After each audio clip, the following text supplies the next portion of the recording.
एक तो पहली बार बिहाव होते रे सुदामा, काबर रोकर ऊपर चकते रे। चल चल चल दोहा पार भाई, दोहा पार यार। यार हमला एक करी तू तक। वाह ईश्वर भैया बताओ ला तो किस फोन लगा रहे। हाँ फोन लगा रही। ये बहनी ये रेज का निचट मंधा से का वो जमर रेज का कहा। जी हाँ जावे दिया जान मंदिर तो खोजत रहते ना। सुनना एक भरोसा बैठ में तो दिन पहा जाही। चल ना दोनों जन दोहा पार के नाच बंद वो अरे पार तो अरे अरे पोता पोता भैया गोर पोषे कर कथी पोता का अब हमर समधी बनारू गोबर चोता का।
हम अब हमारा पाक नहीं ना चाहो यार तुम हम नहीं यार हाँ यार एकदम नहीं है ना बाबू अभी वो अरे बाबू तो हमला नेंग देवी तब बाबू देख ले लेना ए ढका कहा देबू की नेंग दू कथ केते डहन नेट ए मतलब पार भाई पहिए मन पार ना यार हरे रे रे भैया आ तो रहा जगन्नाथ जी और आधा बीच में से कहां हूं से कथे ए देकर हूं से कथे और हनुमान कथे वाह हूं कथे जात रहो जगन्नाथ भैया और शेख दिस हनुमान जी पर के बेटा जोड़ दिस भगवान जी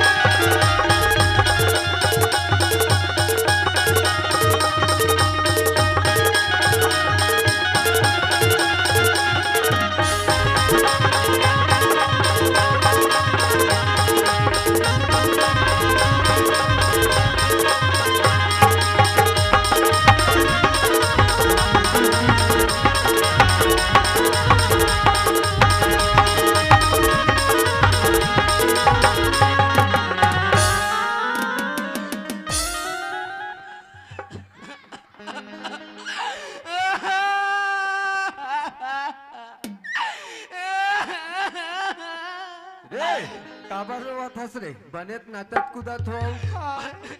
भैया मल्ला गिरा दी सब गिरा दिस तो मैं तुम्हाला बार बार समझा रहे हो कि बेटा मड़वा में ज्यादा पानी मत डालो ऐसे कही के बोले रहे हो कि नहीं है कस के पानी डाले हो मड़वा पूरा चिखला हो गए है और नाचत नाचत बिछल के गिर गए काकर ही है और गिरा दिस तो असने की रही तो वैसे पानी डालो हाय ले देख पाचे रोना गतर चल उठाओ मला उठ भैया देख रे बहुल उठा रे वो कैसे तनिया दे उठ ना गई हाय आहा काय और बिहाव करे खोई तो मैं मरचान बिहाव ही करूं ये सगा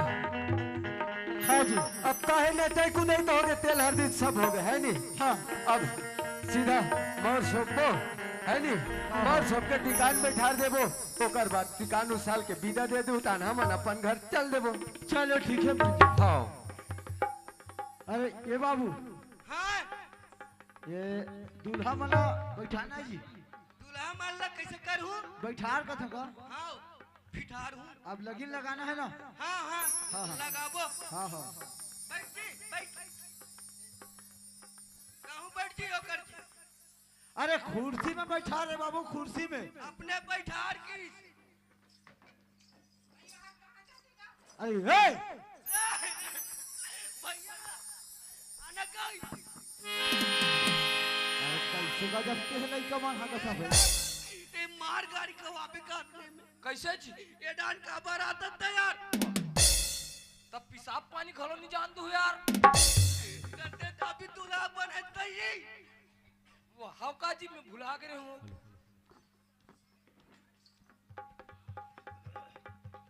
ओला बने बैठा दे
या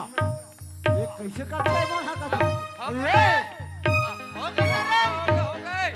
हो गए हो गए एकदम जो हाल है, मजा आ गई देखो बेटी हो, आज तुम्हारे घर में जात हो, आज तुम बोल ये कहना हो गए बेटी। देखो बेटी, अपन ससुर ला बाप के तरह मानो बेटी, ननद बहन के तरह मानो, और देवाले भाई के तरह मानो बेटी, और अपन पति ला देवता के समान मानो बेटी हो। देखो वो घर में जात हो, वो घर में मरे निकलू, फिर जिंदा मत निकलू, ये तुम्हारे बाप की जबान बेटी हो।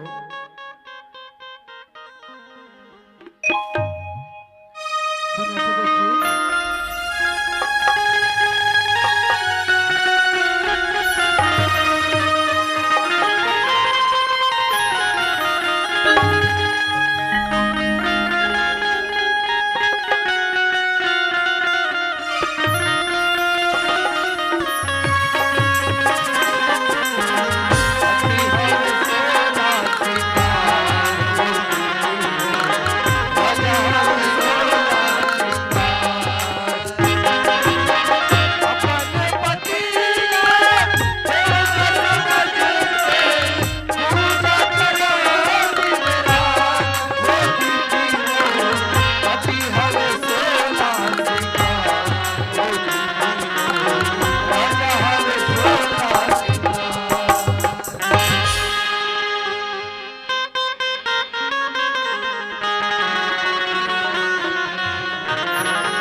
संगवारी हो अब जम्मो सल्ला